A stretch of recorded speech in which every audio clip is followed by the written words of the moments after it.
आज की ये हमारी फिल्म की कहानी एक ऐसे एस्ट्रोनॉट के बारे में है जो मंगल ग्रह पर रिसर्च के दौरान एक घटना का शिकार हो जाता है और वहां अकेला रह जाता है, जहां न पानी है और न खाने को कुछ है, लेकिन फिर भी वो वहां से जिंदा वापस धरती आता है। तो आखिर ये सब होता कैसे है, जानेंगे आज की कहानी में। लेकिन कहानी की शुरुआत करने से पहले अगर आपको ऐसे कंटेंट पसंद आ रहे हैं, मूवीज की एक्सप्लेनेशन आप देखना चाहते हैं, तो वॉच ऑन पॉइंट को जरूर सब्सक्राइब करें। कहानी की शुरुआत में हमें 2035 का समय दिखाया जाता है, जहां नासा के मिशन टू मार्स के एरिस 3 क्रू एक्सप्लोर कर रही होती है एसिडिलिया क्रीटर की, जहां वो जियोलॉजिकल रिसर्च कर रहे होते हैं। दरअसल क्रीटर किसी ग्रह पर कटोरे के आकार का विशाल गड्ढा होता है जो किसी उल्का पिंड के सतह पर टकराने से बनता है। अगले सीन में हमें दिखाया जाता है कि सभी एस्ट्रोनॉट्स वहां पर मिट्टी के सैंपल्स ले रहे होते हैं। तभी उन्हें ये इन्फॉर्मेशन मिलती है कि यहाँ पे बहुत बड़ा तूफान आने वाला है, इसीलिए उन्हें अपने मिशन को रद्द करके वहां से तुरंत ही अपने स्पेसशिप में बैठ के वहां से निकलना होगा। तभी क्रू की कमांडर लुइस सबको ऑर्डर देती है कि उन्हें यहाँ से जल्दी निकलना है और हम सबको स्पेसशिप की तरफ बढ़ना है। सभी स्पेसशिप की तरफ बढ़ने भी लगते हैं। तभी मार्क वॉटनी, जो कि टीम के बोटैनिस्ट होते हैं, उनसे कोई चीज टकराती है और वो कहीं खो जाते हैं। हालांकि उनकी कमांडर वॉटनी को ढूंढने की बहुत कोशिश करती है, उनसे संपर्क करने की भी बहुत कोशिश करती है, लेकिन हो नहीं पाता है। तभी सबको ऐसा लगता है कि वॉटनी अब इस दुनिया में नहीं रहे। इसीलिए बहुत ही भारी और दुखी मन से वो धरती की ओर अपने स्पेसशिप को रवाना कर देते हैं। तभी तूफान थमता है तो हमें ये पता चलता है कि वॉटनी अभी भी जिंदा ही है।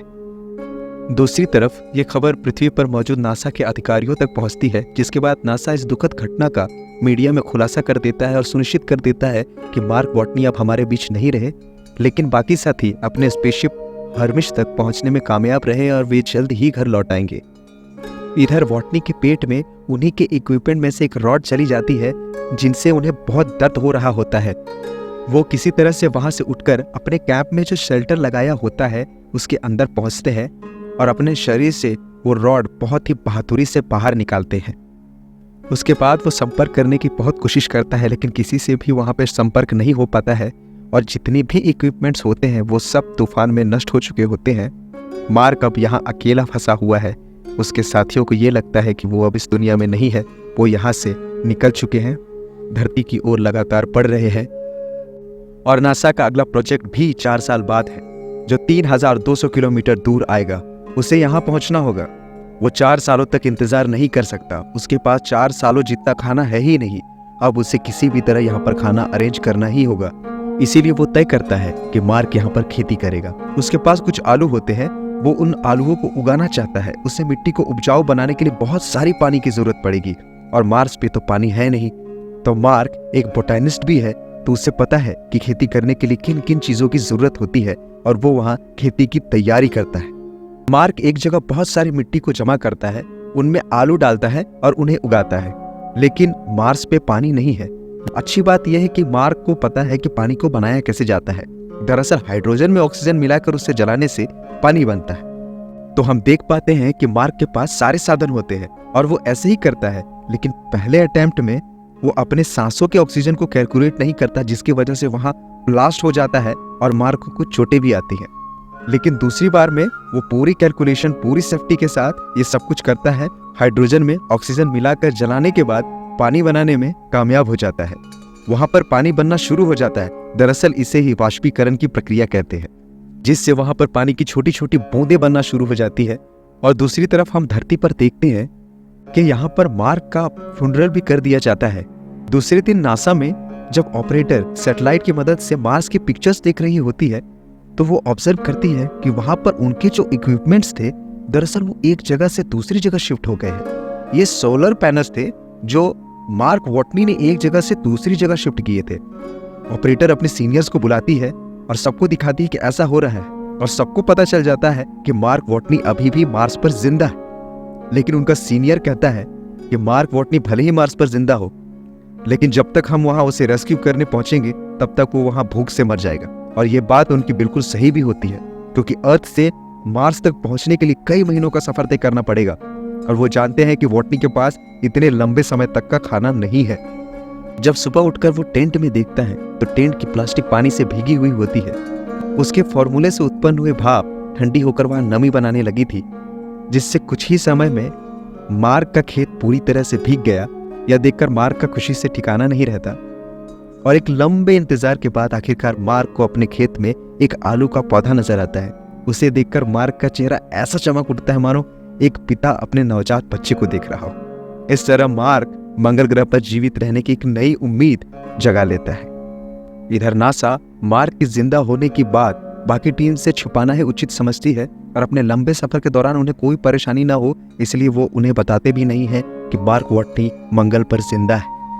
मार्क तो मुश्किल वक्त में भी अपनी जिंदगी को खुलकर जी रहा था क्योंकि उसे यकीन था कि नासा उसे जरूर बचा लेगा। उधर नासा की टीम भी मार्क को बचाने के अभियान में जुट जाती है और मीडिया में खुलासा कर दिया जाता है कि मार्क अभी भी जीवित है और अपनी जिंदगी और मौत से जूझ रहा है।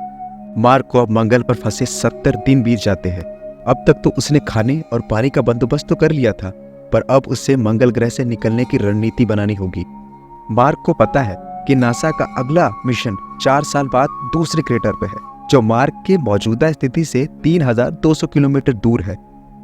मार्क को मंगल ग्रह से निकलने के लिए किसी भी तरह 4 साल बाद उसी जगह पर पहुंचना होगा जहां पर नासा का अगला मिशन आएगा।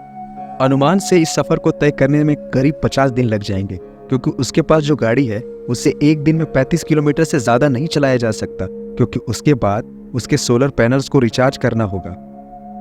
और यहाँ धरती पे नासा के लोग वॉटनी तक खाना और मदद पहुंचाने के लिए तैयारी करते हैं।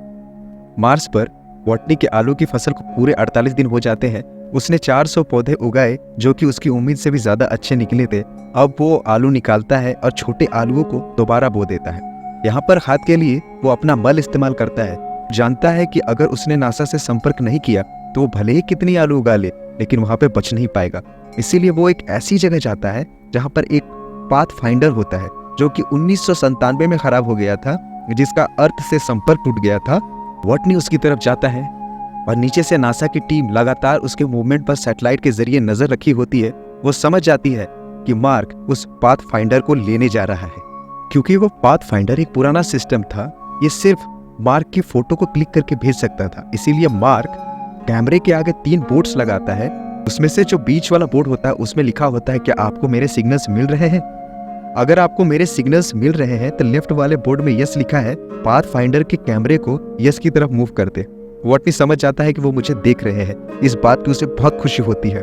उसके बाद वॉटनी उनसे बात करने के लिए कोड्स का इस्तेमाल करता है। अब ये आपस में मैसेज के थ्रू बातें कर सकते हैं और नासा से उसे मैसेज भेजा जाता है कि हम तुम्हारे लिए खाना और जरूरी सामान भिजवा रहे हैं। मार्क वॉटनी को यहाँ ये भी पता चलता है कि अभी तक नासा ने उसके क्रू को ये नहीं बताया कि वो जिंदा है। जिस क्रू का वो मेंबर था वो अभी भी अंतरिक्ष में है और अर्थ की तरफ बढ़ रहे होते हैं। लेकिन नासा ने उनके क्रू को इसलिए नहीं बताया होता है क्योंकि वो जानते हैं कि वॉटनी के जिंदा होने की खबर से वो बहुत खुश तो होंगे, लेकिन उन्हें ये दुख भी होगा कि वो अपने टीम मेंबर को पीछे छोड़ आए और अब वो कुछ नहीं कर सकते। अब जब मार्स पर सब कुछ ठीक चल रहा होता है तभी एक दिन जहां वॉटनी ने आलू उगाए होते हैं वहां पर ब्लास्ट होता है और उसकी सारी फसल खराब हो जाती है और अब वो दोबारा फसल नहीं उगा सकता क्योंकि जो वातावरण उसने बनाया होता है वो सारा का सारा वातावरण नष्ट हो जाता है। और उसके बाद ये हिसाब लगाया जाता है कि वॉटनी के पास जितने आलू हैं उन्हें खाकर वो तब तक जिंदा नहीं रह सकता जब तक अर्थ से उसके पास मदद पहुंचेगी।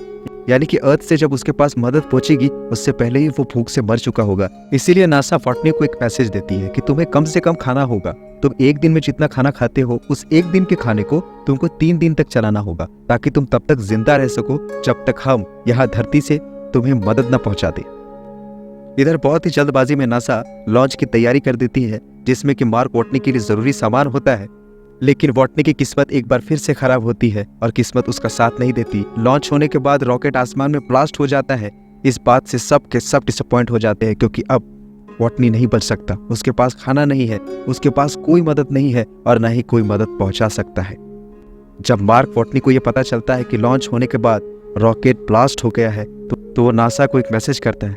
उसमें लिखा होता है कि मेरे पेरेंट्स तक मेरे इस मैसेज को जरूर पहुंचा देना। मैं हार नहीं मान रहा, मैं किसी भी तरह के अंजाम के लिए तैयार हूँ। मुझे मेरा काम बहुत पसंद है, मैं माहिर भी हूँ इस पे, और अगर मैं इसमें मारा भी गया तो मेरी मौत के पीछे एक नेक मकसद होगा। मैं मुश्किलों से हारा नहीं, मैंने उनका सामना किया। अब नासा पूरी तरह से उम्मीद छोड़ चुका होता है और नासा चीन की मदद लेने का फैसला करता है। जब सभी लोग मार्क वॉटनी तक मदद पहुंचाने की जद्दोजहद में लगे होते हैं, तभी इनके बीच एक वैज्ञानिक ऐसा भी होता है जो दुनिया से परे सोच रखता है।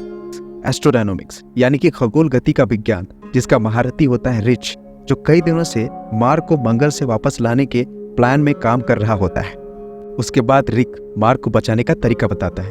वो कहता है कि जिस स्पेसशिप में वो क्रू वापस आ रही है, अगर वो अर्थ पर वापस न आकर अर्थ का चक्कर लगाए और अर्थ के ऑर्बिट के पास जब वो होंगे तो हम जरूरी सामान उन तक पहुंचा देंगे और स्लिंग शॉट के जरिए स्पेसशिप को, जिसमें आपके 5 एस्ट्रोनॉट हैं, उन्हें दोबारा मार्स में धकेल देंगे। Slingshot actually gravitational pull को कहते हैं, जिससे किसी भी ऑब्जेक्ट को ग्रेविटी की मदद से अंतरिक्ष की किसी भी दिशा में भेजा जाता है। रिच कहता है कि जब स्पेसशिप मार्स के पास पहुंचेगी तो उन्हें मार्स पर उतरना नहीं है, क्योंकि अगर ये मार्स पर उतरेंगे तो इनका ईंधन खत्म हो जाएगा और ये वापस धरती पर नहीं आ पाएंगे। वो बताता है कि उन्हें मार्स पर उतरना नहीं है, बल्कि मार्स के ऑर्बिट के सामने आना है, और मार्स पे पहले से ही एक फ्लाइंग ऑब्जेक्ट है जिसमें मार्क वॉटनी बैठ के ऑर्बिट से बाहर आ जाएगा, और जब वो ऊपर आएगा तो बाकी क्रू मेंबर्स उसको पकड़ लेंगे। लेकिन ये सब इतना आसान नहीं होता। इसमें सिर्फ वॉटनी की जान बचाने के लिए नासा को 5 एस्ट्रोनॉट्स की जान खतरे में डालनी होगी, और अगर वो ऐसा करते हैं तो वो वॉटनी के पास वक्त से पहले तो पहुंच जाएंगे, लेकिन बाकी के क्रू मेंबर्स जो अपने घर पहुंचने वाले थे, उनका मिशन 533 दिन और बढ़ जाएगा। नासा तय करती है कि सिर्फ वो वॉटनी की जान बचाने के लिए और 5 लोगों की जान खतरे में नहीं डालेगी, क्योंकि वॉटनी की जान बचने की उम्मीद तो पहले से ही कम है। वहां पर नासा में उन्हीं की टीम का एक मेंबर किसी भी तरह वॉटनी को वापस लाने का पूरा प्लान इन 5 एस्ट्रोनॉट तक पहुंचा देता है, और ये 5 एस्ट्रोनॉट्स नासा के परमिशन के बिना वॉटनी को वापस लाने का फैसला करते हैं। जब नासा देखता है कि इनके फ्लाइंग ऑब्जेक्ट की दिशा बदल रही है तो वो समझ जाते हैं कि ये 5 वॉटनी को वापस लाने जा रहे हैं। नासा उन तक सारा जरूरत का सामान पहुंचा देता है और इस काम में चीन उनकी मदद करता है। वहीं मार्स पर वॉटनी उस फ्लाइंग ऑब्जेक्ट तक पहुंचने के लिए निकल पड़ता है, जिससे बैठकर वो मार्स के ऑर्बिट से बाहर निकल जाएगा और उस यान तक पहुंच जाएगा जिसका नाम हर्मिश है, जिसमें वॉटनी के 5 एस्ट्रोनॉट दोस्त बैठे हैं जो उसे लेने आ रहे हैं। वॉटनी 90 दिन के लंबे सफर के बाद उस जगह तक पहुंच जाता है जहां वो मार्स से निकल सकता है, पर यह इतना आसान नहीं होता, क्योंकि इस फ्लाइंग ऑब्जेक्ट में बहुत ज्यादा वजन होता है। इसीलिए वॉटनी को उसके लगभग सारे पार्ट्स निकालने पड़ते हैं, क्योंकि अगर वजन कम नहीं हुआ तो वॉटनी अंतरिक्ष तक नहीं पहुंच पाएगा। जिस फ्लाइंग ऑब्जेक्ट से वो 5 एस्ट्रोनॉट्स वॉटनी को लेने आ रहे हैं, अगर वो मार्स पर उतरते हैं तो उनका फ्यूल खत्म हो जाएगा और वो वापस धरती पर नहीं जा पाएंगे। इसीलिए अपने फ्लाइंग ऑब्जेक्ट से वॉटनी को बहुत सारे ऑब्जेक्ट्स को अलग करना पड़ता है और सामान को उतार कर बाहर फेंकना पड़ता है। अब वॉटनी एक ऐसे फ्लाइंग ऑब्जेक्ट से अंतरिक्ष में जाएगा जिसके अंतरिक्ष तक पहुंचना बहुत ही मुश्किल है, पर वॉटनी को ऐसा करना ही होगा। पूरी दुनिया की नजर इस मिशन पर होती है और अब वो फ्लाइंग ऑब्जेक्ट को अंतरिक्ष की तरफ उड़ाना शुरू करता है। वो अंतरिक्ष में पहुंच जाता है और साथ ही साथ वो रेडियो के जरिए कम्युनिकेट करने की कोशिश भी करता है, पर दबाव की वजह से वॉटनी बेहोश हो जाता है, इसीलिए बात नहीं हो पाती। पर कुछ देर बाद उसे होश आ जाता है और सब बहुत खुश हो जाते हैं। अब यहाँ पर एक और मुसीबत होती है, स्पीड बहुत तेज होती है, उसे पकड़ना इतना आसान नहीं है। तो वॉटनी कहता है कि मैं अपने स्पेस सूट में छेद करूंगा और उसमें से जो हवा निकलेगी मैं उससे अपने आप को दिशा देकर तुम तक पहुंचाऊंगा। उसके साथ ही उसे ऐसा करने के लिए मना करते हैं, क्योंकि स्पीड अभी भी बहुत तेज होती है। इसीलिए उसे वहां पंप बनाकर अपने स्पेसशिप का एक हिस्सा उड़ाना पड़ता है, जिससे उसकी स्पीड कम हो जाती है। अब उन 5 एस्ट्रोनॉट्स को वॉटनी अपनी ओर आता हुआ दिखाई देता है और स्पेसशिप की कमांडर एक फ्लाइंग चेयर पर बैठकर वॉटनी को पकड़ने के लिए बाहर जाती है, जिस पर एक रस्सी बंधी होती है, लेकिन वो भी खत्म हो जाती है और वॉटनी तक पहुंचना अब नामुमकिन होता है। और वॉटनी आखिर वही करता है जो उसने कहा था, अपने स्पेस सूट पर छेद करता है और अपने फ्लाइंग ऑब्जेक्ट को छोड़ देता है और अपने स्पेस सूट से निकल रही हवा की मदद से अपने आप को दिशा देता है। किसी तरह से वो कमांडर तक पहुंच जाता है जो उसे चेयर पर बैठकर वहां लेने आई होती है, लेकिन जैसे ही वो उसका हाथ पकड़ने वाला होता है उसका हाथ छूट जाता है, लेकिन जिस रस्सी से वो बंधी होती है वॉटनी उस रस्सी को पकड़ लेता है और इस तरह से ये वॉटनी को वापस अपने स्पेसशिप पे ले आते हैं। कमांडर लुइस और उसकी टीम मार्क को बचाने में कामयाब हो जाती है और ये खबर सुनकर नासा के साथ साथ दुनिया भर के लोग खुशी से झूम उठते हैं। अपने दोस्तों से मिलकर मार्क की आंखें भी नम हो जाती है। इस तरह मंगल ग्रह पर 18 महीने फंसे रहने के बाद मार्क वापस पृथ्वी पर लौट आता है। पृथ्वी पर पहला दिन मार्क के लिए एक नई जिंदगी की शुरुआत होती है। मंगल ग्रह पर फंसे रहने के दौरान मार्क कभी भी मुश्किलों से हारा नहीं था, बल्कि उसने जिंदगी की हर परिस्थितियों में जीना सीख लिया था।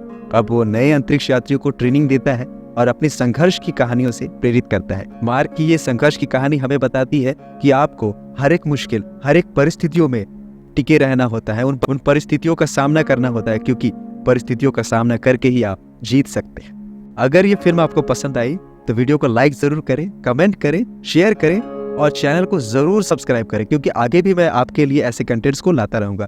Thank you very much for watching.